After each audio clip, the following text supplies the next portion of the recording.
സർക്കാരിന്റെ പുതുക്കിയ മദ്യനയം കേരളീയ സമൂഹത്തിന് പ്രതീക്ഷയ്ക്ക് വക നൽകുന്നതാണെന്ന് സുഗതകുമാരി പറഞ്ഞു.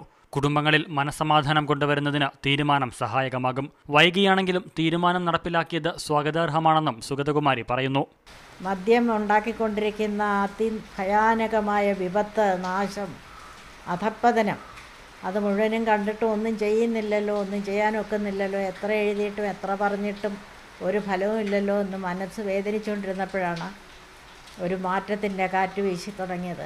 അതിൽ ഞങ്ങൾക്കൊക്കെ വളരെയധികം ഒരു ആശയുണ്ട്. കേരളത്തിന്റെ ശാപമാണ് മദ്യമെന്നും ഇതിനെതിരായി നിലപാടെടുത്തവരോട് കടപ്പാടുണ്ടെന്നും സുഗതകുമാരി കൂട്ടിച്ചേർത്തു. ബാറുകൾക്കെതിരെ സുധീരമായ നിലപാടെടുത്ത VM സുധീരനെ അഭിനന്ദിക്കാനും ടീച്ചർ മറന്നില്ല.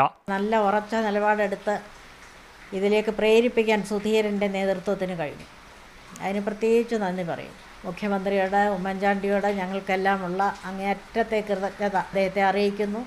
സംസ്ഥാനത്ത് മദ്യത്തിനെതിരെ ശക്തമായ നിലപാടുകളുമായി മുന്നോട്ടു പോകാൻ മുഖ്യമന്ത്രിക്കും സർക്കാരിനും സാധിക്കട്ടെയെന്നും സുഗതകുമാരി ആശംസിച്ചു. മീഡിയ 1 തിരുവനന്തപുരം.